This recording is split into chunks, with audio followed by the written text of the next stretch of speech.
ఆ దమ్ముందా? నోరి పనికి దమ్ముందా?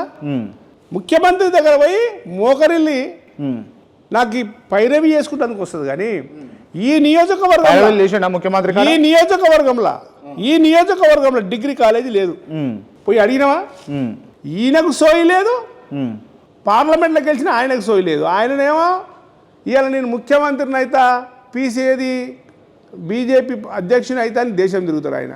ఈటల రాజేందర్ అంటారా మీరు? అవును, మరి ఈటల రాజేందర్ అంటారా మీరు? అరే ఎందుకను ప్రతిపక్షం ఇప్పుడు అక్కడ బీజేపీ పార్టీ తరఫున ఈ నియోజకవర్గంలో ఆయన పార్లమెంట్లో గెలిచిండు. ఈ పార్లమెంట్ కోసం ఒక్క రోజన్నా ప్రభుత్వం దగ్గరికి పోయి మా ముఖ్యమంత్రి పోతాడు అలా ప్రధానమంత్రికి, మోడీ దగ్గరికి మా ముఖ్యమంత్రి 30 సార్లు పోయిండు. రాష్ట్ర అభివృద్ధి కోసం పోయిండా లేకపోతే మన సొంతంగా పళ్ళ కోసం పోయిండా? ఏమో మరి పార్టీ మారదాము బీజేపీలోకి వద్దాము అని చెప్పేసి మంతనాలు జరిపిరా. నాకేం అవసరము?